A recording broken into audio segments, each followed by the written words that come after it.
ஜெப ஆலய தலைவனை நோக்கி 36 வசனம், பயப்படாதே, விசுவாசம் உள்ளவனாய் இரு என்று சொல்லி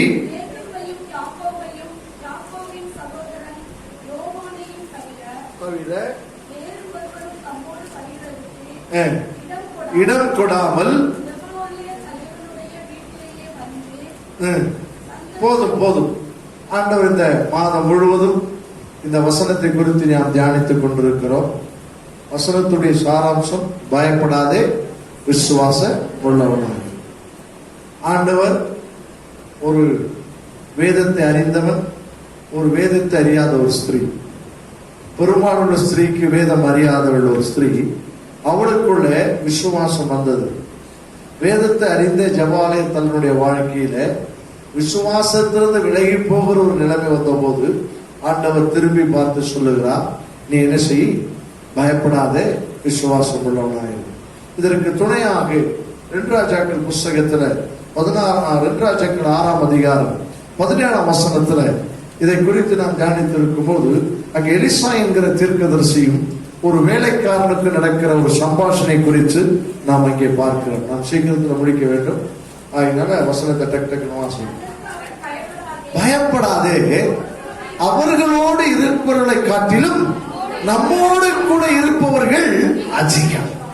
2 ராஜாக்கள் 6:17 வாசிக்கும் போது அங்கே ஆண்டவர் எலிசா தீர்க்கதரிசி தன்னுடைய வேலைக்காரனை பார்த்து சொல்லுகிறார். அவன் சொன்னான், ஐயோ ஆண்டவனே என்ன செய்யும்.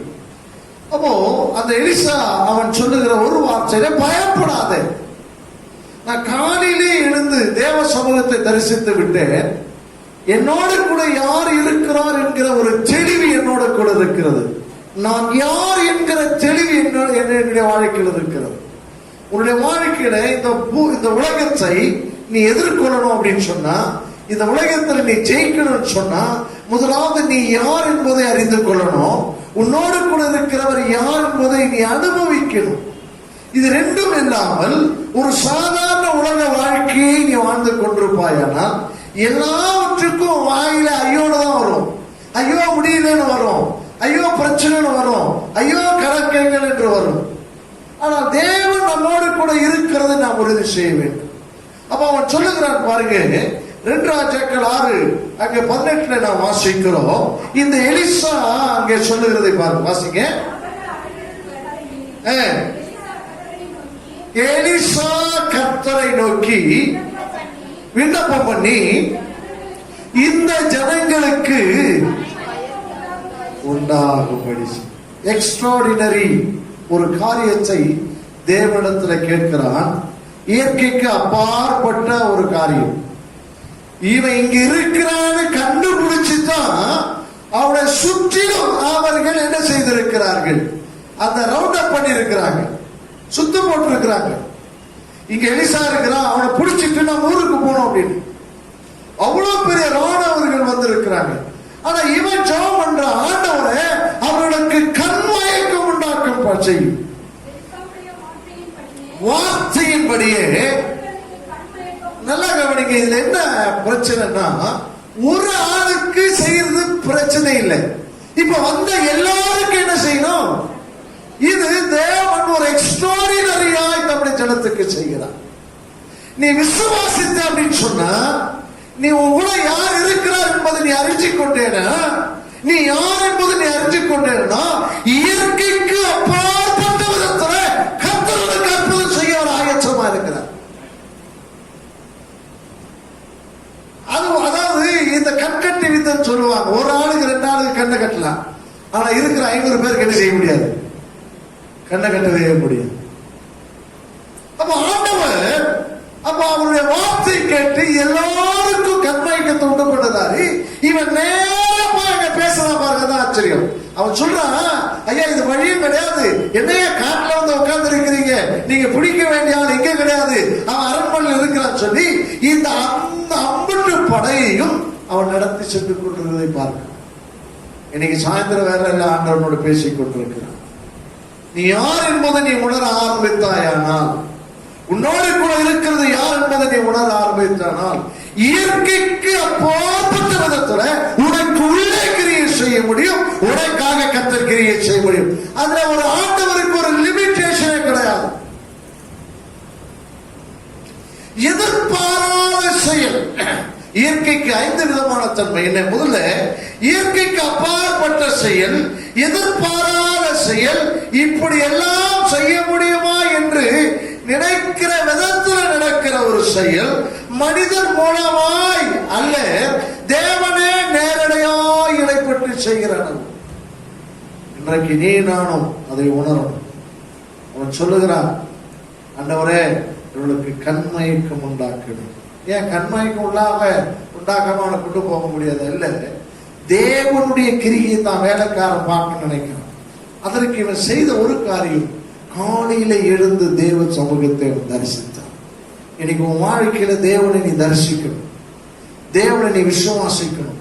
காலையில எழுந்த உடனே பிரச்சனையோடு எழும்பக்கூடாது, பயத்தோடு எழும்பக்கூடாது, திகிலோடு எழும்பக்கூடாது, சந்தேகத்தோடு எழும்பக்கூடாது.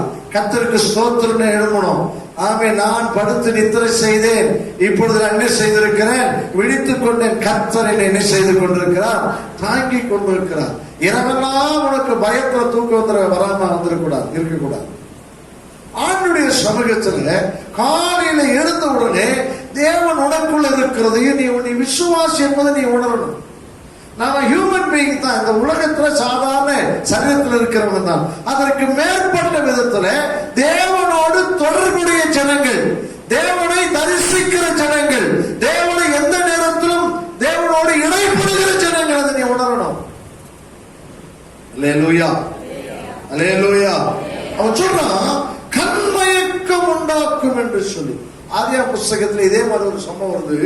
அங்க கண் மயக்கத்தை ஆண்டவர் உண்டு பண்ணல, குருட்டாட்டத்தை உண்டு பண்ணுகிறார். ஆதியாகமம் 19:10 நாம் வாசிக்கும் போது அங்கே லோத்துவை குறி வைத்து அந்த சோதம் ஜனங்கள் அங்கே அவனுக்கு விரோதமாய் வரும்போது கர்த்தர் என்ன செய்கிறார்னா, அந்த ஊர்ல இருக்கிற எல்லாருக்கும் குருட்டாட்டம். பாருங்க, கண்மயக்கம் என்பது வேற, குருட்டாட்டம் என்பது வேற. குருட்டாட்டம் என்னன்னா, வாசனை அங்கதான் இருக்குது, அவன் 12 வருஷம் அந்த வாசனை தேடலாம், அந்த வாசனை அவனை கண்டுபிடிக்க முடியல. கண்மயக்கம்னா என்னன்னா, அவனுடைய நிலைமை, அவன் யாரை பிடிக்க வந்தாலும் அதை மறந்து போச்சு அவனுக்கு. அதே எதிராளியே அவனை லீட் பண்ணுகிறதை பார்க்கிறோம். ஆனா அங்கே ஆதியா புஸ்தகத்தில் அப்படி இல்லை. அவர்களுக்கு என்னத்தை, குருட்டாட்டத்தை, சின்ன பசங்களிலிருந்து பெரியவங்க வரைக்கும் குருட்டாட்டத்தை கர்த்தர் உண்டு பண்ணினாரா. அவர்கள் முழுவதும் என்ன செய்தார்களா, வாசலை தேடி என்ன செய்தார்கள், அழுத்து போனார். இல்லையா சொல்லலாமா? இன்றைக்கு உன் வாழ்க்கையில் தேவன் யார் என்பதை நீ உணரணும். எக்ஸ்ட்ராடினரி காரியத்தை கர்த்தர் உனக்கு செய்ய வல்லவர், தன் தூதரை அனுப்பி செய்ய வல்லவர், இயற்கைக்கு மேற்பட்ட காரியத்தை அவர் செய்ய வல்லவர். நல்ல கவனிங்க, உலகத்தில் 5 விதமான வல்லமைகள் இருக்கிறது. ஒன்று மெக்கானிக்கல் பவர். இந்த மெக்கானிக்கல் பவருக்கு சிஸ்டம் இருக்கணும். ஆமா, இன்ஜின் எங்க இருக்கணுமோ அந்த இடத்துல இன்ஜின் இருந்தாதான் பைக் ஓடும். இல்லைங்க, இன்ஜினை கழட்டி நான் கேரியர்ல நான் வச்சுக்கிறேன், இன்ஜின் ஓடும், நான் பைக்ல போடணும்னு சொல்ல முடியாது. மெக்கானிசத்துக்கு ஒரு சிஸ்டம் இருக்குது. 2 டயர் எங்க இருக்கணுமோ அங்கதான் இருக்கணும். பிரேக் எங்க இருக்கணும் அங்க. ஹேண்டில் மேல கொண்டு சைட்ல வைக்க முடியாது. சகோதரிமார்கள் பின்னாடி பெல்லில உட்கார்ந்து பிடிக்கிறாங்க, அந்த இடத்துல நான் ஹேண்டில் மேல வச்சுக்கிறேன்னு சொல்ல முடியாது. மெக்கானிசத்துக்கு ஒரு சிஸ்டம் இருக்குது, அதுதான் மெக்கானிக்கல் பவர். மேன் பவர், நமக்கு ஒரு சிஸ்டம் இருக்குது.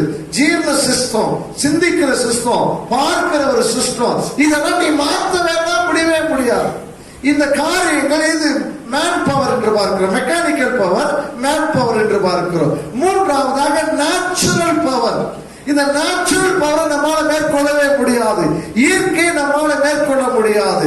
இயற்கையை நாம கிராஸ் பண்ணி போலாமே தவிர இயற்கையை மேற்கொள்ள முடியாது. நல்லா கவனிங்க, இயற்கை என்பது என்ன, மேல எழுவனா கீழே விழுவது இயற்கை நீதி. ஆனா அதே ஏரோப்ளேன்ல மேல 40,000 அடி வரைக்கும் நம்மால பறக்க முடியும். அது ஒரு சிஸ்டத்துல நாம போலாமே தவிர அந்த இயற்கை சக்தி நம்மால மேற்கொள்ள முடியாது. நான்காவதாக ஈவில் பவர் என்று நாம் பார்க்கிறோம். அசுத்தாவிகள் இந்த உலகத்தில் நடமாடி மனிதனை தன் வசப்படுத்தி தான் விரும்புகிறதை செய்து கொண்டிருக்கிறது. ஐந்தாவதாகத்தான் சூப்பர் நேச்சுரல் பவர். இதுதான் தேவனுடைய வல்லமை. அல்லேலூயா. இந்த சூப்பர் நேச்சுரல் பவர் ஆண்டவர் உனக்கு தருகிறவர், உனக்காக செயல்பட விரும்புகிறார். அப்படின்னு என்ன தெரியுமா? இந்த சூப்பர் பவர் வந்துருச்சுன்னா இந்த சிஸ்டம் எதுவுமே அதுக்கு முன்னாடி சரியா இருக்கணும் அவசியமே கிடையாது. அல்லேலூயா. இங்க ஒருத்தர் ஒரு பாஸ் வந்து சாட்சி கொடுத்தாரு. அவரு அதாவது அமெரிக்க தேசத்துல ஒரு புக்கில் நான் படிக்கும் போது ஒருத்தர் சாட்சி கொடுத்தாரு. என்ன அப்படின்னா, அவரு கார்ல வந்து என்ன செஞ்சிட்டார் அப்படின்னு சொன்னா, அந்த அவசரத்துல அந்த இன்ஜின் சூடா இருக்கும்போது தண்ணியத்தை ஊத்தி அப்படி ஒரு மாதிரி ஆகி போச்சு. அப்ப ஆண்டவர் அவர்கிட்ட சொன்னாரா, அந்த புக்கில் படிச்சேன், ஆண்டவரே என்ன மன்னிச்சிருங்க, நான் ஃபூல், நான் தப்பு பண்ணிட்டேன், நான் போக வேண்டிய 60 கிலோமீட்டர் இருக்குது, அதனால் இறக்கம் பாராட்டி இதை ஓட வைங்கன்னு சொல்லி கடைசியில் 60 கிலோமீட்டர் அவர் போனார் அப்படின்னு அந்த எழுதி வச்சிருக்கோம். அப்ப அவர் சொன்னாரு, நாம ஜெபிக்கும் போது இந்த சிஸ்டத்தை கூட இயற்கைக்கு அப்பாற்பட்ட விதத்துல அவர் நமக்காக மாற்ற முடியும். அல்லேலூயா. இது சூப்பர் நேச்சுரல் பவர். என்னன்னா, இந்த பவருக்கு எந்த சிஸ்டமும் தேவை கிடையாது. எந்த ஒரு சிஸ்டமும் இருக்கிற மாதிரி இருக்கணும்னு அவசியமே கிடையாது. இதுதான் இயற்கைக்கு அப்பாற்பட்ட சக்தி. வேதம் சொல்லுகிறது, இந்த இயற்கைக்கு அப்பாற்பட்ட சக்தியை தான் ஆண்டவர் உனக்கு தரணும்னு நினைக்கிறாரு, உன் வாழ்க்கையில இடம்பெற வேண்டும் நினைக்கிறாரு. ஆனா நீ நினைக்கிற ஒரு சிஸ்டத்துக்குள்ளவே இது இப்படிதான் வந்து நினைக்கிற. மனுஷனை அவர் மாற்ற முடியும். அல்லேலூயா. நான் உங்களுக்கு சொன்ன நினைக்கிறேன், ஒரு சிஸ்டரு 15 வருஷமா சர்ச்சைக்கு போனாங்க. போகும்போது அவங்க பைபிள் எடுத்து போவாங்க, அவங்க வீட்டுக்காருக்காக பைபிளை கொண்டு போவாங்க. ஆனா ஒரு குடிக்கார், பயங்கரமான மகா குடிக்கார். நான் உங்களுக்கு சொல்ல நினைக்கிறேன் அந்த சாட்சி. அவர் 15 வருஷமா சர்ச்சைக்கு வரல. ஆனா 15 வருஷமா இவங்க பைபிளை கொண்டு போய் பக்கத்து சேர்ல வச்சிருவாங்க. யாராவது கேட்டா எங்க வீட்டுக்கார் வருவார் அப்படின்னு. 15 வருஷமா வராத வீட்டுக்காருக்கு ஒவ்வொரு ஞாயிற்றுக்கிழமை கேட்கும்போது எங்க வீட்டுக்கார் வருவார். ஒரே ஒரு ராத்திரியில ஓவரா குடிச்சு வந்து படுக்கும் போது அவருக்கு நரகத்தை குறித்த ஒரு விஷயம் கொடுத்து அங்கேயே வாந்தி எடுத்து அலறி அவங்க வீட்டம்மா கிட்ட போய் ஜெபம் பண்ணி அப்புறம் மனம் திரும்பி இன்னைக்கு அவர் ஊழியம் செய்தார். அல்லேலூயா. அவர் சொன்னாரு, 15 வருஷத்துக்கு பிறகு நான் பாருங்க ஆச்சரியம், அந்த சேர்ல போய் நான் உட்கார்ந்தேன் அப்படின்னா. இயற்கைக்கு மேற்பட்ட விதத்துல அவர் செய்யறது. அவருக்கு சிஸ்டம் தேவை கிடையாது. இப்படிதான் போய் செயல்படணும், இப்படித்தான் மனுஷனை திருத்தணும், நீ எதிர்பார்க்கிற மாதிரி தான் எல்லாம் நடக்கணும் கிடையாது. அவர் நினைச்சார்னா வித்தின் செகண்ட்ல அவர் சகலத்தை செய்ய வேண்டாம். அல்லேலூயா. ஆனா அதை நீ பிலீவ் பண்ணணும். இந்த எலிசா என்பவன் காலையில் எழுந்தவன பார்த்தா தன்னை சுற்றிலும் அக்கினிமயமான ரதங்கள் இருக்கிறது. அப்ப அது ரதம் இருக்குதுனாவே அவன் நினைச்சிட்டான், ஏதோ ஒரு ஆபத்தில் இருந்து என்னை தப்புவிக்கும்படிதான் என் தேவன் எனக்கு அனுப்பி இருக்கிறார். அல்லேலூயா. நல்லா கவனி, உனக்கு ஆபத்துக்களும் பிரச்சனைகளும் வருவது முன்னதாக அதை தப்புவிப்பதற்காக தேவன் ஒரு காரியத்தை அவர் அனுமதிக்கிறவராய் வாசிக்கிறோம். அப்போ ஒரு 6 காரியத்தை நீ பார்க்கணும். முதலாவது, இந்த இயற்கைக்கு அப்பாற்பட்ட சக்தி உன் வாழ்க்கையில செயல்படணும் அப்படின்னு சொன்னான். இயற்கைக்கு அப்பாற்பட்ட விதத்துல தேவனுடைய வாழ்க்கையில கிரியை செய்யணும். நீ எது யார் இது மாத்திரம் இல்ல. பாருங்க, ஆச்சரியம். இன்னொரு சம்பவத்தை நான் சொல்றேன் பாருங்களேன். 2 ராஜாக்கள் புஸ்தகம் 6ஆம் அதிகாரம் 5ஆம் வசனம் வாசிங்க. அங்க இன்னொரு இதை விட ஒரு ஆச்சரியமான ஒண்ணு வாசிங்க.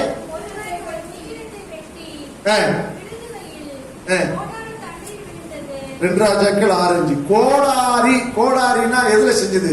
இரும்புல செஞ்சதா கட்டையில செஞ்சதா? கட்டையா இரும்பா? 2 சேர்ந்துதான்.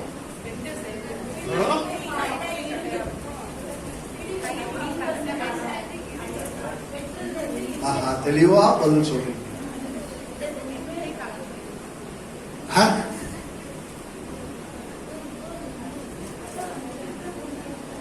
எங்க கட்டன்றது கைப்பிடி.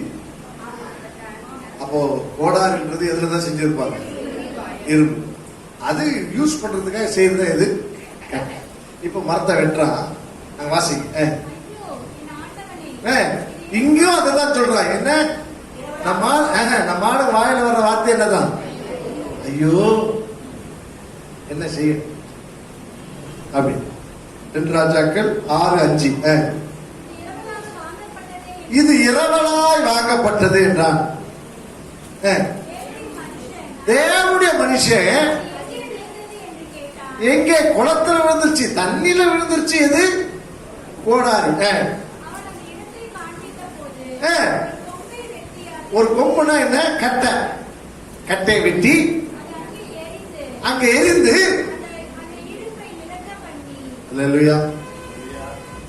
என்னது? இரும்பை எடுத்து கொடுத்தான் அல்ல, என்ன செஞ்சானா? மிதக்கம். இதுதான் எந்த கணக்குக்கும் வராத, சயின்ஸுக்கும் பிசிக்ஸுக்கும் வராத ஒரு சிஸ்டம் தான்.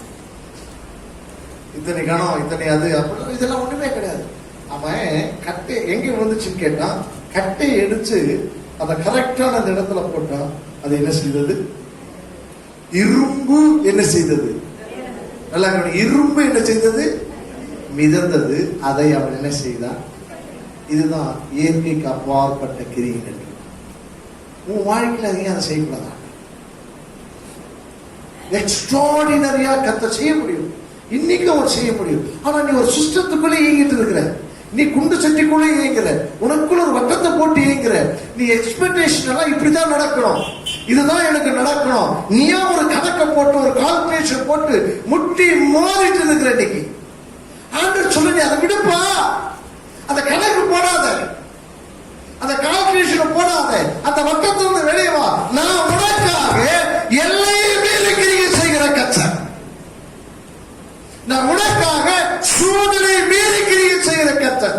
நான் உனக்காக இயற்கைக்கு அப்பாற்பட்ட விதத்தில் கிரியை செய்கிற கர்த்தர். பயப்படாத, விசுவாசமாய். அவன் சொல்றான், ஐயோ இரவல் வாங்கினது. தண்ணியில விழுந்தா என்ன செய்யணும்? நாங்கெல்லாம் கிணத்துல விழுந்துச்சு, நாங்க போய் என்ன செய்வோம்? நான் நினைக்கிறேன், அப்படி பையனுக்கு அங்க யாரும் தெரியல போல, நீச்சல் தெரியல போல, ஒரு ஆழமா இருந்திருக்குமானும் தெரியுது. ஆனா இந்த தீர்க்கதரிசி அதை மிதக்க பண்ணினான். நல்லா கவனிச்சுக்க, இந்த வார்த்தை உனக்குள்ள இருக்கணும். இரும்பை மிதக்க பண்ணுகிற கர்த்தர். உன் வாழ்க்கையிலையும் சில காரியங்களை அமிழ்ந்து போச்சு, எடுக்க முடியாது, மாற்ற முடியாது, திசை திருப்ப முடியாது, முடிஞ்சதுதான் நினைக்கிறல்ல. ஆண்டவர் அதை மறுபடியும் மிதக்க பண்ணி மறுபடியும் பயன்படுத்த வல்லவராக இருக்கிறார். எத்தனை பேர் விசுவாசிக்கிறீங்க? சத்தமானே சொல்லுங்க, அல்லேலூயா, அல்லேலூயா. அப்போ இது மாதிரி நிறைய சம்பவங்கள் வேதத்துல சொல்லு. எக்ஸ்ட்ராடினரியா, அதாவது இயற்கைக்கு அப்பாற்பட்ட விதத்துல தேவன் எல்லாமே தன்னை ஜனத்துக்காக செய்யறார், அவருக்காக செய்யல. அவர் தன்னை ஷோ பண்ணி காமிக்கிறார். நான் எப்படி பண்றது நீ புரிச்சிக்க. ஏன் பயப்படுற? என்ன நோக்கி கூப்பிடு, கொஞ்சம் வெயிட் பண்ணு. உன் நேரம் என்பது வேற, என் நேரம் என்பது வேற. வேதம் சொல்லுது, அவருடைய பார்வையில ஒரு நாள் எத்தனை வருஷம் போலவா? 1000 வருஷம் போல. 1000 வருஷம் எத்தனை நாள் போல? ஒரு நாள் போல. ஆனா நமக்கு ஒரு வருஷம் 365 நாள். ஆண்டுடைய கணக்கு என்பது வேறு. தெய்வம் போல உன் வாழ்க்கைக்கு நீயே கணக்கு போட்டு மண்ணிலையில் இடிச்சு கொண்டிருக்காது. உன் வாழ்க்கைக்கு நீ கணக்கு போட்டு உன்னை பலவீனப்படுத்திக் கொண்டிருக்காது. உன்னை விட்டுக் கொடு. தேவ சமூகத்தில் உன்னை தாழ்த்தி ஒப்புக் கொடு. நீ மாறு. உன் சுவாபம் மாறட்டும், உன் பேச்சு மாறட்டும். நிறைய பேருடைய வாழ்க்கையில கர்த்தர் அற்புதம் செய்யாததுக்கு என்ன தெரியுமா? 60, 50, 40, 30 வயசு ஆனோம், இன்னும் அந்த பேச்சு மாறல, அந்த சுவாபம் மாறல. கர்த்தர் அற்புதம் செய்யணும்னு நினைச்சாலும் நீ பேசுனதையே பேசிட்டு இருக்கிற.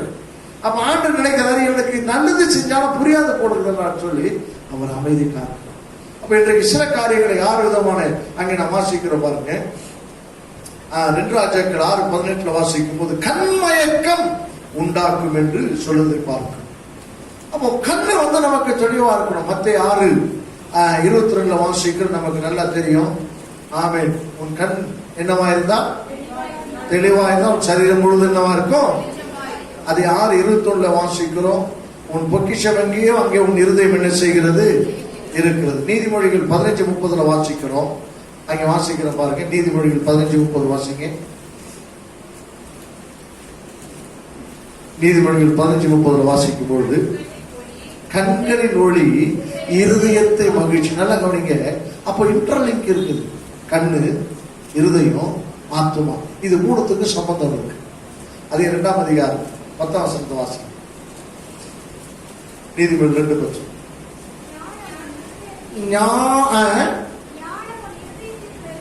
ஞானம் உன் இருதயத்தில் பிரவேசித்து இன்பமாயிருக்கு. அப்ப ஆத்துமாவுக்கு இன்பம் என்று அங்க சொல்லுகிறார் ஞானம். நீதிமொழிகள் 15:30 வாசிக்கிறோம். என்ன வாசித்தோம்? உன் கண்களின் ஒளி உன் இருதயத்தில் செய்யும் பூரிப்பா. அல்லேலூயா, அல்லேலூயா. அப்போ 12ஆம் அதிகாரம் மத்தேயு 12:25 வசனத்துல வாசிக்கும் போது நான் வாசிக்கிறேன் பாருங்க, வாசிங்க.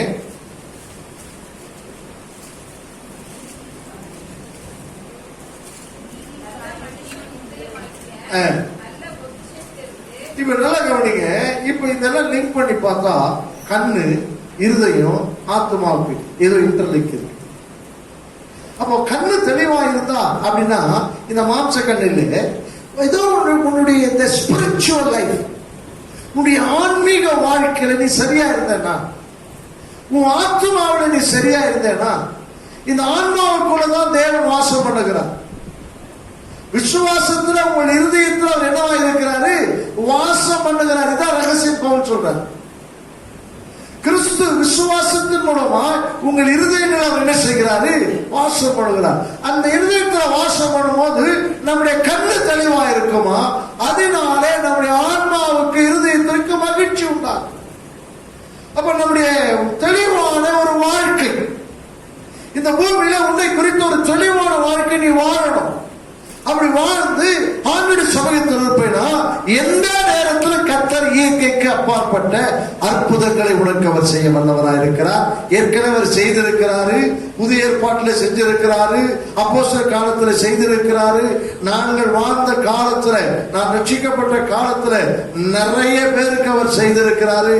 என் வாழ்க்கையில் அதை கண்டிருக்கிறேன். எனக்கும் இயற்கைக்கு அப்பாற்பட்ட விதங்களில் அவர் அற்புதங்களை செய்திருக்கிறார். உனக்கும் அவர் செய்ய முடியும். அப்ப முதலாவது என்ன? உபாகம் 33:29 ஒரு 6-7 காரியத்தை நம்ம வாசித்து முடிப்போம். உபாகம் 33:29 வாசிக்கிறோம். உனக்கு தெளிவு இருக்கணும், உன் கண்கள் தெளிவா இருக்கணும், உன் ஆத்மாவுல ஒரு நிச்சயம் இருக்கு. என்ன தெரியுமா? கர்த்தரால் ரட்சிக்கப்பட்ட ஜனமே உனக்கு. அப்ப உனக்கு ஒப்பானவர் யாரும் இல்லை. நீ யார் தெரியுமா? நீ மனுஷன் இல்ல, நீ மாம்சத்துல வாழறதா. ஆனா அதுக்கு மீறின ஒன்று இருக்கு. என்ன தெரியுமா? நீ கர்த்தருடைய ஜனம், நீ கர்த்தருடைய பிள்ளை. அவருடைய அதிகாரம் உனக்கு கொடுக்கப்பட்டிருக்கிறது. அவரை ஏற்றுக்கொண்டவர்கள் எத்தனை பேர்களோ அத்தனை பேர்களுக்கு அவருடைய பிள்ளைகளாகும்படி இந்த அதிகாரம் தான் இயற்கைக்கு அப்பாற்பட்ட சக்தியை உனக்காக இயக்க வைக்கிறது. ஒரு மாசத்துக்கு சத்தமா பேசக்கூடாதுன்னு சொல்லியிருக்கிறேன்.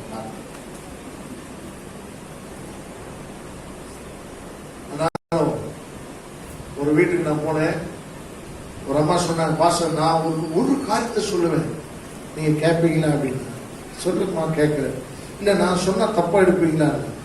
இல்ல சொல்லுங்க கேட்குறேன். இல்ல எனக்கு சொல்ல சங்கடமா இருக்குது.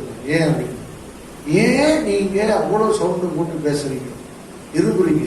எங்களுக்கெல்லாம் ரொம்ப கஷ்டமா இருக்கு. அது பக்கத்துல இருக்கிற ஒரு பையன் சொன்னார், ஏமா அவராமா கஷ்டப்பட்டு கத்துறாரு, அது அப்படி வரும். அவர் ரொம்ப கொடுத்தா டம் பிடிச்சி பேசுறாரு. சில நேரத்தில் வசனங்களை பேசும்போது அந்த உக்கரகம் என்று சொல்லுகிற அந்த தன்மை எனக்குள்ள வந்துடும். எனக்கெல்லாம் இப்போ பேசுறதுக்கே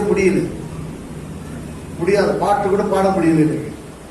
ஆனாலும் அந்த நேரங்கள் வரும்போது தேவ பலனும் தேவ கிருபையும் தேவ இறக்கமும் நம்ம கிட்ட வரும்போது அது மீறி அதை என்ன செய்ய வரும். இதெல்லாம் நான் போய் வால்யூம் மாதிரி ஏற்றி இறக்கலாம் பேசுறது கிடையாது. இந்த நேரத்தில் அது வர்றதுதான். அல்லேலூயா. அதனால கொஞ்சம் அதை கவனமா இருந்து நாம் செயல்படும் அப்படின்னு எனக்கு நானே சொல்லிக்கிறேன். சார் அப்போ ஆண்டு சொல்றாரு, கர்த்தரால் ரட்சிக்கப்பட்ட ஜனமே உனக்கு. அப்படின்னா என்ன அர்த்தம் அப்படின்னா, நீ உன்னை புரிஞ்சுக்கணும். even though you are living in the physical form, நீ சரீரத்தின் பிரகாரம் வாழ்ந்து கொண்டிருந்தாலும் உனக்குள்ளே தேவன், நீ தேவனுடைய சந்ததி. அதில் ஃபீல் பண்ணினா ஆண்டவருக்கு பிள்ளைகள் அப்படி அதிகாரத்தை கொடுத்துருக்க. அந்த அதிகாரம் தான் இயற்கைக்கு அப்பாற்பட்ட விதத்துல உனக்கு பலத்தை செயல்பட வைக்கிறது. அந்த அதிகாரம் தான் தேவனுடைய பிள்ளை என்கிற அதிகாரம் தான் உனக்குள்ளே இயற்கைக்கு அப்பாற்பட்ட சூப்பர் நேச்சுரல் செயல்களை, கிரியைகளை உன் மூலமாக, உனக்காக, உன் வழியாக அது வெளிப்பட அது காரணமாக இருக்கிறது. நல்ல கவனிங்க. ரட்சிக்கப்பட்ட பிறகு, பரிசுத்தாவின் அபிஷேகம் பெற்ற பிறகுதான் 9 வரங்கள் கனியெல்லாம் வேதத்துல வந்தது. இயேசுக்கு சேர்ந்த போது 12 பேரை கூப்பிட்டு அவங்க ரட்சிக்கப்படலை, மனம் திரும்பதில்லை, பாவமன்னிப்பு நிச்சயமே இல்லை. 12 சீசர்களுக்கு 70 சீசர்களுக்கு என்ன கிடையாது? என்ன கிடையாது? மனம் திரும்புதல் இல்ல, பாவமன்னிப்பு இல்ல. இயேசு ஏற்றுக்கொண்டானாங்க இல்ல. ஏதோ இயேசுவோட கூட சுத்தி திரிந்தான். அவனை கூப்பிட்டு எல்லாருக்கும் இடத்தை கொடுத்தாரா? அதிகாரத்தை கொடுத்தாரு. இவன் சும்மாவே போய் இயேசு நாம பண்ற பேய் ஆடுது, சுகமாகுது, எல்லாமே. இவனுக்கு ஒரே சந்தோஷம். என்னடா இது, ஒரே ஆச்சரியமா இருக்கு, ஜீவகும்பா வேண்டியா வந்து சந்தோஷமா சொல்றான். அந்தவரை என்னன்னு தெரியல, நாங்க போனா எல்லாமே ஆடுது. லேலோயா ஆண்டு சொல்றாரு, அதான் அதிகாரம். ஆண்டு உனக்கு அதிகாரத்தை கூட சொல்ற. லேலோயா. கடந்த வாரத்துல நான் ஒரு வழியாய் கடந்து போகக்கூடிய பலவீனத்தின் வழியாய் கடந்து போகக்கூடிய ஒரு சூழ்நிலை. இரவு 1 மணிக்கு எனக்கு வியாதி, வலி வர ஆரம்பிச்சது. வலினா எப்படின்னா பிரசவ ஸ்திரீயை போல ஒரு வலி, குழந்தை பெற்றவங்க போல இருக்கும். அந்த மாதிரி வலி. இரவு 1 மணிக்கு வரும்போது நான் கை வச்சு ஜெபம் பண்ணேன்னு தெரியுமா? இயேசுவின் நாமத்தினால நான் அந்த ராத்திரி நேரத்துல நான் ஜெபம் பண்ணது, இயேசுவின் நாமத்தினாலே இந்த கல்கள் கரையும் என்று நான் சொன்னேன் அல்லவா, அது இப்பொழுது நடப்பதா? அல்லேலூயா. கல்லு கரைதா இல்லையான்னு நமக்கு என்ன செய்யாது. ஆனா எனக்கு கொடுக்கப்பட்ட அதிகாரம், நீ ஜெபம் பண்ண, அது திரும்ப திரும்ப சொல்லு. 10 நிமிஷம் திரும்ப நான் அப்படி கை வச்சு ஜெபம், இயேசுவின் நாமத்தினால நான் ஜெபம் பண்ணினேனே, இயேசுவின் நாமத்தினால கற்கள் கரைவதாக, இந்த வழி நீங்குவதாக, அது இப்பொழுது நடப்பதாக. ஒரு 15 நிமிஷம் இப்படி சொன்னேன். கடுமையான வழி. அப்புறம் அந்த அசதியில படுத்துற மறுபடியும் 3 மணிக்கு வழி வந்துச்சு. மறுபடியும் ஜெபம் பண்ணேன். நான் ஏற்கனவே ஜெபம் பண்ணினேனே, இல்லையா?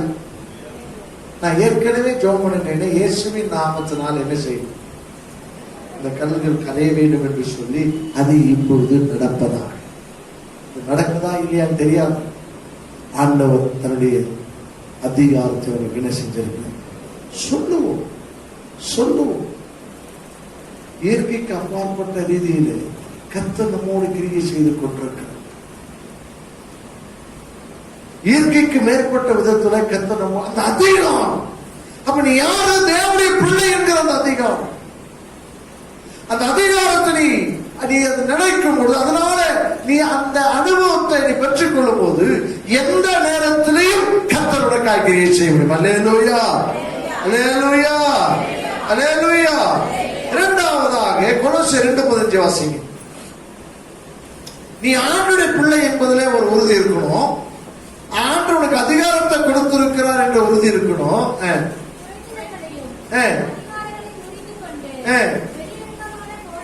சிலுவையிலே வெற்றி சிறந்தார், சாத்தான் தோற்று போனவன். அல்லேலூயா சொல்லுமா? இரண்டாவது, உனக்குள்ள ஒரு தெளிவு இருக்கணும். முதலாவது தெளிவு என்ன? நான் தேவனுடைய பிள்ளை, தேவனுடைய ஜனம். அந்த அதிகாரம் எனக்கு கொடுக்கப்பட்டிருக்கிறது மாத்திரமல்ல, அவருடைய ரத்தத்தினால எனக்கு அந்த பாக்கியம் கிடைத்திருக்கிறது. இரண்டாவது, சாத்தான் தோற்று போனவன். அல்லேலூயா. இந்த பூமியில கிரியை செய்து கொண்டிருக்கிற பிசாசு, அவன் மனிதர்களை பயன்படுத்தி கொண்டிருக்கிறான், நமக்கு விரோதமான சூழ்நிலை ஏற்படுத்தி கொண்டிருக்கிறான். நல்லா கவனிக்கணும். அவன் இயேசுவினாலே தோற்கடிக்கப்பட்டவன், என் ரட்சகரினாலே தோற்கடிக்கப்பட்டவன். அவர் சிலுவையில் என்ன செய்தாரா? நீ நம்பினாலும் சரி, நம்பாவிட்டாலும் சரி, இயேசு சாத்தானை ஜெயித்தார். அந்த விசுவாசம் உனக்கு முன்னாடி நல்ல பாவம் வந்தாலும் சரி, எருமாடு வந்தாலும் சரி, வெள்ளப்புடவை கட்டின வந்தாலும் சரி, கலர் புடவை கட்டின வந்தாலும் சரி, உனக்குள்ள ஒரு எண்ணம் இருக்கணும். என்ன எண்ணம்? என்ன எண்ணம்? இயேசு யாரை ஜெயித்தார்? சாத்தானை ஜெயிச்சார். அல்லேலூயா. சிலர் சொல்லுவாங்க, சிலர் இந்த தரிசன சொப்பனா என்கிட்ட நிறைய பேர் சொல்லுவாங்க, எனக்கு சிரிப்பா தான் வரும். அந்த நேரத்துல அவனுக்கு ஆறுதல் சொல்லுவேன். நான் சொல்லுவேன், இவ்வளவு இக்னோரண்டா இருக்கிறாங்களா பிள்ளைங்க, வசனத்தை இத்தனை வருஷம் கேட்டு இன்னும் பாம்பு வருது, எருமாடு வருது, பூஞ்செலி வருது, இதெல்லாம் வச்சு தன்னை பயந்து கொண்டிருக்க. இது வந்து இக்னோரண்ட், அறியாமல என் ஜனங்கள் என்ன செய்கிறாங்களா? சாகுறாங்களா. சங்காரமாக சொல்லுது ஆண்டவர் உனக்கு கொடுத்த வசனம். நீ அறியாமல செத்துடக்கூடாது. ஆவிக்குரிய ஜீவித்துல உன்னை நீயே சாகடிச்சிடக்கூடாது. அல்லேலூயா. ஆண்டவர் சொன்னாரு, நான் உன்னை என் ஜனமா தேர்ந்தெடுக்கிறேன், உனக்கு விரோதமா மந்திரவாதம் இல்லை, குறி சொல்லுதல், அடுத்து என்ன? சாபம் இல்லை. பிள்ளையாங்கிட்ட சொன்னாரு, அந்த ஜனங்கள் ஆசீர்வதிக்கப்பட்ட ஜனங்கள். அல்லேலூயா. மாமனை நீ சபிச்சே, நீ செத்த அப்படின்னாரு. அதனாலதான் ஆரம்பத்திலேயே கழுதில அவன் போகும்போது உருவிட பட்டயத்தோட தூதன் என்ன காரணம் தெரியுமா? அவன் சபிக்கவே போலங்க. அந்த மைண்டோட இவன் சாண வச்சு போகும்போது அவனை கொல்லுனான்னு நினைச்சாராம். உன்னை வெளியேற பெற்ற ரத்தத்தினால் இயேசு உன்னை அவர் மீட்டெடுத்திருக்கிறார். உனக்கு விரோதமா யாராவது வர முடியுமா? அல்லேலூயா. பிசாசு வர முடியுமா? சொல்லுங்க. அல்லேலூயா. கொன்னுட்டார் அவனை ஏற்கனவே. சொல்லு சொல்லு. பிசாசு ஏற்கனவே அவர் இயேசு என்ன செய்தார்? சிலுவையிலே வெற்றி சிறந்தார். அது வாசிக்கிறோம். 2 Corinthians 2:14 வாசிங்க. சீக்கிரம் வாசிங்க. 2 Corinthians 2:14. எங்களை எப்பொழுதும் என்ன செய்கிறேன்? எப்பொழுதும் வெற்றி சிறக்கப்படுகிறேன். வெற்றி சிறக்கப்படுகிறேன். நான் சென்னைக்கு போனேன்னா எங்க அக்காங்கெல்லாம் அப்படி சொல்லுவாங்க, தம்பி இப்படி பார்த்தா அப்படி ஸ்டாப் அப்படின்னு. நான் சொன்னேன், இத்தனை வருஷம் விசுவாசியா இருக்கிற உனக்கு வெக்கமா இல்லையா அப்படின்னு. அவன் வச்சுட்டா இங்க வச்சு, என்ன கேவலமான பேச்சு. நீ ஆண்டுடைய சந்ததிங்க, உனக்கு யார் வந்து வைக்கிறான்? ஒரு முட்டை வச்சதுனால நீ செத்துருவே. நீ என்ன ஒரு அறியாம. கடிஞ்சு கொள்ளுவது, கடிஞ்சு கொள்ளு. எங்க வீட்டிலேயே கடிச்சு கொள்ளு. ஏன்னா அவனுக்கு பயம். பிசாசு ஒரே ஒரு வல்ல அவனுக்கு பவர் என்ன தெரியுமா? ஆயுதம். உன்னை பயப்படுத்தி அப்படியே அவன் கண்ட்ரோலுக்குள்ள நடுநடுங்கி வச்சிருக்க. இன்னைக்கு நீ சொல்லு, நானுடைய சந்ததி இயேசு சிலுவையிலே சாத்தானை ஜெயிச்சார். அவர் சொன்னார், எங்களை எல்லா இடத்திலும் என்ன செய்யறாரா? வெற்றி சிறக்கப்பட்ட. சொல்லு, எங்களை சொல்லு. எல்லா இடங்களிலும் அவர் என்ன செய்கிறார்? வெற்றி சிறக்க பண்ணுகிறார். 1 யோவான் 2:14 வாசிக்கும் போது அங்க ஆவியானவர் சொல்லும் ஒரு சிம்பிளான ஒரு வார்த்தை சொன்னார். சீக்கிரம் வாசிக்கணும், 10 நிமிஷத்துல முடிக்கும்.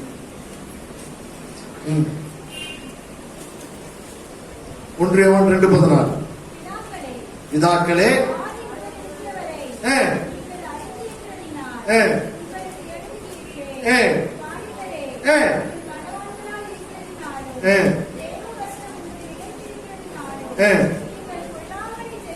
என்னது? நீங்க ஏற்கனவே என்ன செஞ்சிட்டீங்க? பிசாச ஜெயிச்சாச்சுங்க. இனிமே ஜெயிக்க போற. அப்படி என்ன அழகா அதை வந்து ஒரு விதமான சிஸ்டமேட்டிக்கா எழுதிப்பாரு. முதல்ல சொன்னாரு, பிதாக்களே நீங்கள் யார் அறிந்திருக்கிறீர்கள்? ஆதி முதல் யார் அறிந்திருக்கிறீங்க? தேவனை. அவங்க பிதாக்கள் பிள்ளை கிட்ட சொல்லி இருக்கிறாங்க, ஏய் அந்த தேவன் பெரிய மகாதேவன். நிறைய நேரத்தில் நம்ம பெரிய மிஸ்டேக் பண்றோம். நம்ம பிள்ளைகளுக்கு இதை சொல்லி தரணும். பிசாச குறித்தும், பயத்தை குறித்தும், பாம்பை குறித்தும், எருமாடை குறித்தும், கும்ப குறித்தும், கம்ப குறித்தும் சொல்லிட்டு இருக்க கூடாது. ஆமா, எங்க பிள்ளைகளுக்கு நான் அப்படிதான் சொல்லுவேன். அல்லேலூயா. பிசாசு அவன் நம்ம சொல்லணும், தோற்று போன இயேசு ஜெயிச்சா. அல்லேலூயா. அப்படி ஒரு பயம் வரும்போது நீ தைரியமா சொல்லு, இயேசுவின் நாமம். நியூமா சின்ன குழந்தையா இருக்கும்போது அந்த கடையில இருந்து வரும்போது நியூமா ஒரு நாய் தெரிஞ்சுட்டு வரும். அது பயந்து அலறடிச்சு வரும்போது சொல்லிட்டே வருது, ஏசப்பா ஏசப்பா ஏசப்பா ஏசப்பா அலறி அடிச்சு வருது. நாயும் துரத்துட்டு இது வரைக்கும் வந்துருச்சு. நான் சொன்னேன், கரெக்டா இதுதான் சொல்லணும். அல்லேலூயா. ஐயோ ஐயோ ஐயோ சொன்னேன்னா நாய் புடுங்க வேண்டிய இடத்துல விட்டுட்டு இன்னும் 4 இடத்துல போகணும். நீ சொல்லும் போது எப்படிதான் சொல்லணும்? அதுதான் நமக்கு வாயிலிருந்து வரதான் வரணும். ஏசப்பா ஏசப்பா ஏசப்பா கடிக்க வந்த நாய் அப்புறம் கொஞ்சம் ஆரம்பிச்சிச்சு. அப்போ நம்ம பிள்ளைகளுக்கு சொல்லித் தரணும், தைரியத்தை சொல்லித் தரணும். விசுவாச குறித்தோ மற்றது குறித்து சொல்லித் தரக்கூடாது. அவன் தோற்று போனவன், சொல்லுங்க, அவன் தோற்று. இயேசுவின் நாமம் நமக்கு ஜெயித்து தருகிறது. அல்லேலூயா, அல்லேலூயா. அவன் சொல்றாரு, பிதாக்களே நீங்கள் தேவன் அறிந்தவர்கள். நீ உண்மையா தேவன் அறிந்திருந்தா உன் சந்ததிக்கு சொல்லித் தரணும். நாம தேவனுடைய சந்ததி, தேவனுடைய பிள்ளைகள், நாம தேவனாலே ஜெயிக்கிறவர்கள். அவன் வாலிபர்கள் சொல்றார், வாலிபர்களே நீங்கள் யாரு ஜெயித்ததுனால? பொல்லாங்கான என்ன செய்தீர்கள்?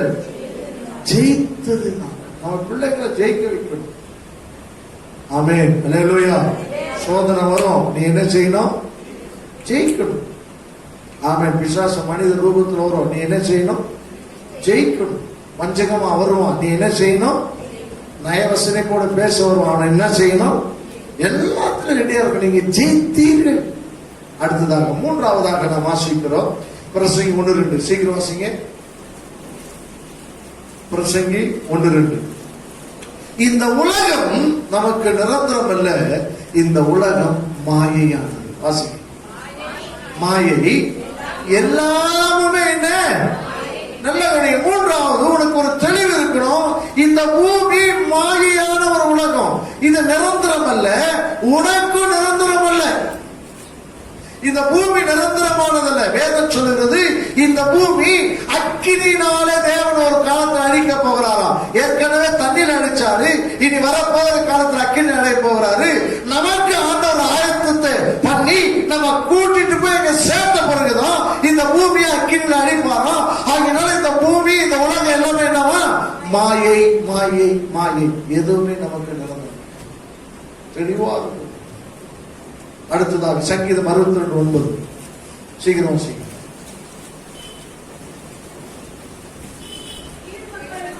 கீழ் மக்கள் மாயையும் யாரு? எல்லாருமே யாருதான்? நாம் வாசிக்கிறோம்.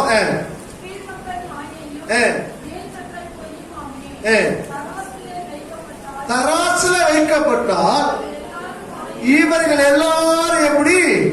மாயிலும் எல்லாம். யோசித்து பாரு, சொந்தக்காரன் மாமா மச்சான் எல்லாம் அப்படி இருக்க. நாம நல்லா இருந்தா 50 பேர் நம்மோட கூவி கொடுத்து கொஞ்சம் நிற்போம். நாம கொஞ்சம் கஷ்டப்பட ஆரம்பிச்சோம்னா என்ன செய்வோம்?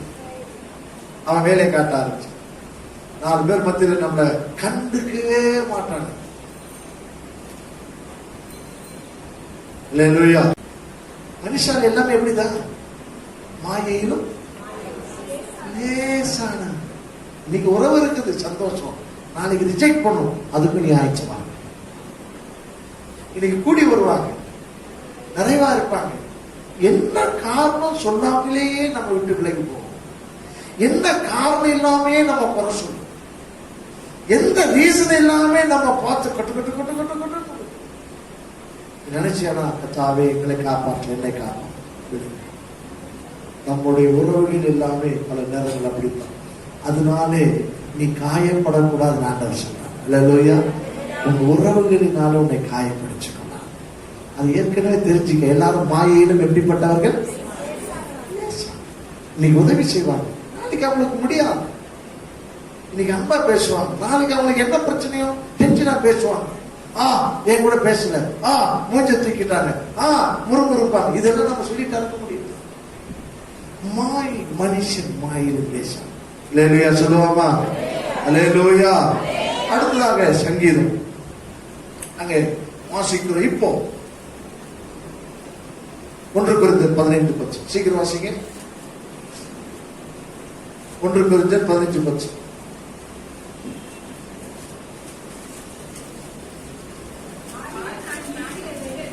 நான் நிற்பது, அல்லேலூயா. இப்ப பிரசன்ட். இப்ப நீ நானும் நிக்கிறது எதனால? எத்தனை பேர் அதை விசுவாசிக்கிறீங்க? அல்லேலூயா. ஒன்று, நான் யாருன்னு தெரிஞ்சுக்கணும், என் எதிராளி எப்படிப்பட்டது தெரிஞ்சுக்கணும், உலகம் எப்படிப்பட்டது தெரிஞ்சுக்கணும், நம்ம சொந்தக்காரன் எப்படிப்பட்டது தெரிஞ்சுக்கணும். இப்ப நான் நிக்கிறேன். இந்த அனுபவம் எப்படியா? இது சொல்லும் போது எனக்கு மனசு சந்தோஷமா இருக்கும். உனக்கு கொஞ்சம் துக்கமா இருக்கும் போது, என்ன கிருபை அப்படியா? மறுபடியும் வாசி. ஆகிலும் எல்லாம் வாய்ந்தது வாசி. ஆகிலும் நான் இருக்கிறது. ஆமென். அல்லேலூயா. இப்போ இந்த 2 ஆளா வந்தாலும் சரி, 3 ஆளா வந்தாலும் சரி, 10 ஆளா வந்தாலும் சரி, நான் நிக்கிறது எத்தனை பேர் சொல்ல முடியும்? இந்த அணையில அடிச்சுட்டு போனாலும் தேவன் யாரும் ஒண்ணுமே செய்ய முடியாது, ஒண்ணுமே சொல்ல முடியாது. எப்ப யாருக்கு என்ன சம்பவிக்கும் செய்ய முடியாது.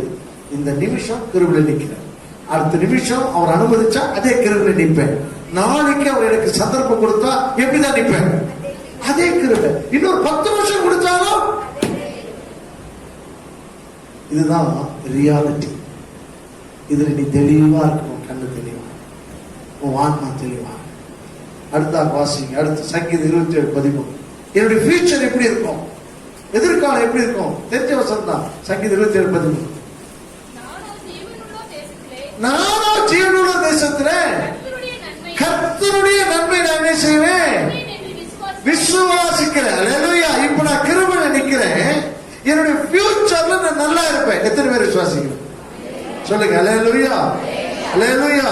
ஜீவனுள்ள தேசத்துல கர்த்தருடைய நன்மையை காண்பேன் என்று விசுவாசியாக இருந்தா இப்ப நான் என்ன செய்யல? கெட்டு போகல. அல்லேலூயா சொல்லாமா? நான் இப்ப என்ன செய்யல? கெட்டு போகல. அப்படின்னா என்ன? எனக்கு ஒரு பிரைட் ஃபியூச்சர் இருக்குதுன்னு அர்த்தம். எதிர்காலம் நல்லா இருப்பது அந்த அர்த்தம். நான் இப்ப கிருபையில நிக்கிறையா, அதனால நான் கெட்டு போகல. அப்போ எதிர்காலம் என்ன எப்படி இருக்கும்? நல்லா இருக்கும். 1 Timotheus 6:17.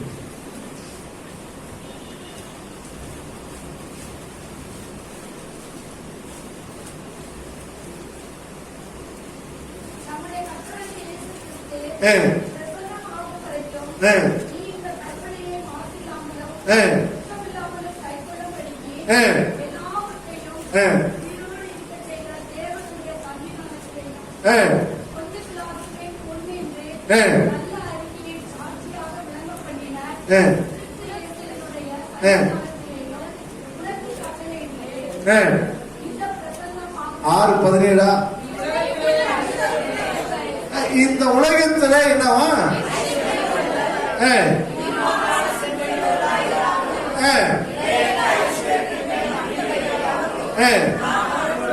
போதும். இந்த முதல் பகுதி என்ன தெரியுமா? ஏற்கனவே வச்சிருக்கிற. சொல்லுங்க. நமக்கு ஏற்கனவே எதுவும் இல்லை. இல்லையா? அப்படியா? சிலர் காட்டு ஏற்கனவே குடிச்சாரு, பார்த்தாரு, இவன் கையில வச்சிருந்தா இவனை நம்ம ரட்சிப்புக்குள் நடக்க முடியாதுன்னு அப்படி காலி பண்ண வச்சிட்டார் நிறைய பேர். இல்லையா? அதனுடைய வாழ்க்கையில ஆண்டு தொடும்போது இப்படி செய்வார். அவனுக்கு நிறைய குடிச்சு என்கிட்ட வாடா வாடா வாடான்னு சொன்னா அவனே செய்ய மாட்டான். அம்புட்டி காலி பண்ணிச்சுட்டு வாடான்னா தெய்வமே அப்படின்னு வந்து போங்க போடுவோம். இல்லையா? அது ஒரு ஆண்டுடைய ஸ்டைல். இல்லையா? ஆனா இங்க என்ன சொல்றாரு?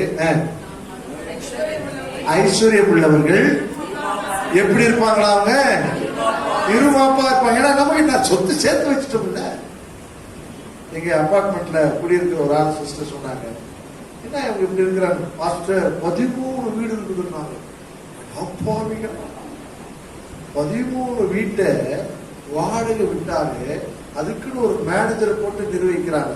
நமக்கு ஒரு வீடு கொடுக்க கூடாதா? 13 வீட்டையும் வச்சு என்னதான் மனம் வர வருது.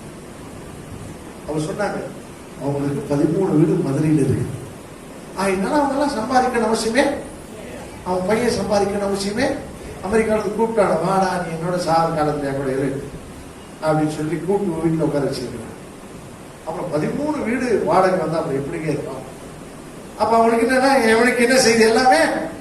நமக்கு அப்படி இல்லை. அல்லேலூயா. நாமெல்லாம் பரதேசி. அல்லேலூயா. வாசிங்க. இருமாப்பா சிந்திராமல் இந்த ஐஸ்வர்யத்தின் மேல் நமக்கு என்ன கிடையாது? நம்பிக்கை. ஆனா பாருங்க, அடுத்த பாட்டு எவ்வளவு அழகான ஒரு தெய்வீக பிளஸிங் அவர் சொல்றாரு பாருங்க. நாம் அனுபவிப்பதற்கு. அல்லேலூயா சொல்லுங்களேன். அல்லேலூயா. நாம் என்னத்தை அனுபவிப்பதற்கு? அப்போ நாம் அனுபவிப்பதற்கு என்ன நன்மை வேணுமோ சகலவித நன்மைகளை எப்படி தராரா?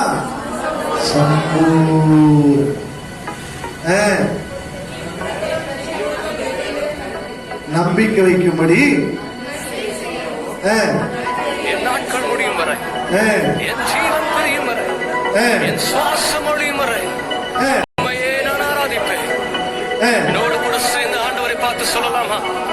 உம்மை மாத்திரம் நான் ஆராதிப்பேன். என்னது இது? கட்டளை. ஹல்லேலூயா. இது என்ன கட்டளை? கர்த்தர் கட்டளை கொடுத்து சொல்லியிருக்கிறார். என்ன கட்டளை? இல்ல நித்திய ஜீவனம் மாத்திரம் இல்ல, அவர் எல்லாத்தையும் அவர்களுக்கு என்ன செய்கிறத தருகிற தேவன். ஹல்லேலூயா. நான் அந்த வசனத்தை வாசிங்க, அந்த பாதியில் இருந்து நமக்கு ஆமென். அந்த வார்த்தை ரொம்ப முக்கியம். நாம் அனுபவிப்பதற்கு எத்தனை பேருக்கு வேணும்? அது நீ என்னையா பெரிய இது பண்ண போற. நான் நேற்று ஒரு வீடியோ பார்த்துருந்தேன், யூஸ்டு கார்ஸ். எனக்கு சின்ன வயசுலேருந்தே கார் மேலே ஒரு கிரேசியாக இருந்ததுனால பார்ப்பேன் என்னென்ன கார் வந்துருக்கு இந்தியாவில் யூஸ்டு கார். ஒரு கார் காட்டுறேன், ஜேம்ஸ் பாண்ட் 007 யூஸ் பண்ண கார் மெட்ராஸில் இருக்குது அப்படின்னு. அதை பார்த்தா 2 சீட்டு தான், சூப்பரான கார். அதை நான் கேட்கும்போது எவ்வளோன்னு கேட்டேன். ஒன்றிலே 1,10,00,000 அப்படின்னு. எவ்வளோ கம்மிங்க அது. ஹல்லேலூயா. இது எப்படி? அது 2011 உள்ள கார். அது 11-12 உள்ள காரு 40,000 கிலோமீட்டர் ஓட்டிட்டு ஒரு ஆக்டர் கொண்டு வந்து விட்டுருக்கான், பூம்ஸ் கார். அதுல போய் பாருங்க, அதுல யூஸ்டு கார்ஸ் இருக்கும். அவன் சொல்றதெல்லாம் யூஸ்டு காரே 1.5 கோடின்றான். நீங்க வாங்குங்க 97 லட்சத்துல முடிச்சுக்கலான்றான். என்னவோ 9 ரூபாய் 70 பைசா மாதிரி சொல்றான். எவ்வளோ? அப்ப நான் சொன்னேன், நான் அனுபவிப்பதற்கு நீங்க ஒத்துக்க மாட்டீங்க தெரியும். 1 கோடி ரூபாய் கார் வேணுமா உங்களுக்கு? ஹல்லேலூயா. ஹல்லேலூயா. அப்ப நான் போவோம். நாம் அனுபவிப்பதற்கு நன்மை. ஆமென். உனக்கு என்ன நன்மை வேணும்? உனக்கு என்ன நன்மை வேணும்? ஆரோக்கிய நன்மை, நல்ல 3 வேளை சாப்பிடணுமா, நல்ல ட்ரெஸ் பண்ணுமா, ஜீவனுள்ள தேவன் மேல நீ நம்பிக்கை வச்சியா? ஆமென். இதெல்லாம் ஆண்டுக்கு தருவாரு. தந்த பிறகு நீ மற்றவங்களுக்கு தருவ. அந்த தந்து நல்ல பேரை வாங்கி நித்திய ஜீவனுக்கு போகிறதுக்கு போயிட்டே இருப்ப. இந்த ஆசீர்வாதம் வந்துட்டே இருக்கும். உன் இருதயம் அந்த ஆசீர்வாதமான இருக்காது. ஹல்லேலூயா. இருமாப்பு சித்த வராது. ஹல்லேலூயா. யாரையும் நம்ப மாட்டேன். ஹல்லேலூயா. ஆண்டை நம்பி நீ அனுபவிப்ப. ஆண்டு உனக்கு கொடுக்கறது மற்றவனுக்கு அனுபவிப்ப. கொடுக்கும் பிடிச்சு. இந்த எத்தனை விதமான அனுபவம்? எத்தனை விதமான அனுபவம்? 1, 2, 3, 4, 5, 6, 7, 6 இந்த காரியங்களை நாம் மாற்றோம். இதுல நீ தெளிவா இருந்தேன்னா நான் சொன்ன இயற்கைக்கு அப்பாற்பட்ட கர்த்தர் உன் குடும்பத்தில் என்ன செய்வாரு? கிரேஸ். உன் கண்ணு தெளிவா இருக்கும். உன்னுடைய வாழ்க்கை தெளிவா இருக்கும். எந்த ரூட்ல போறது உனக்கு தெரியும். அப்படி இருந்துச்சுன்னா உனக்கு உள்ள சகலவற்றிலும் கர்த்தருடைய இடைப்பாடு இயற்கைக்கும் மனுஷ சக்திக்கும் ஆமென் விசுவாசின் சக்திக்கும் எல்லாவற்றுக்கும் மேலே அவர் உனக்காக அவர் கிரியை செய்கிற தேவனாக இருக்கிறார். அல்லேலூயா. கண்களை மூடி ஜெபம் பண்ணுவோம். ஆண்டவரே எங்களை சாட்சி. ஆண்டவரே அப்பா, எலிசா சொன்னா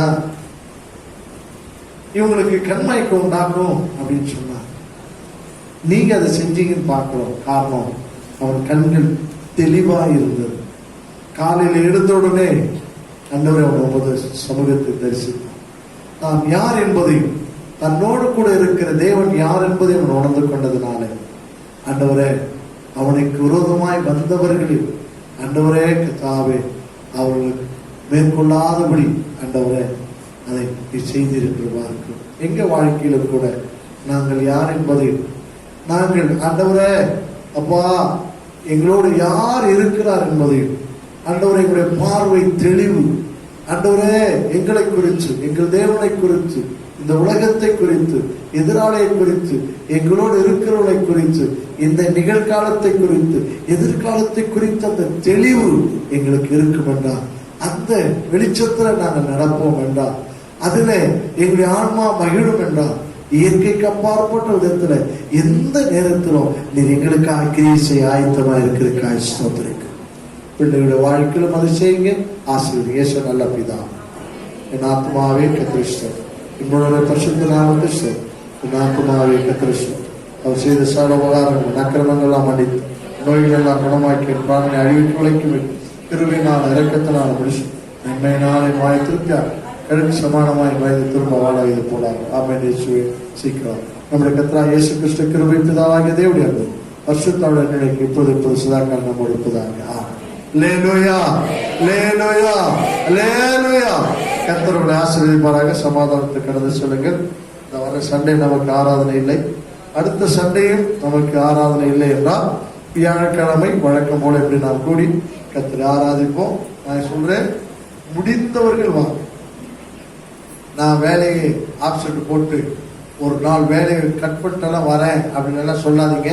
அப்படி நீங்க வந்தாலும் கர்த்தர் உங்களுக்கு தருவார்.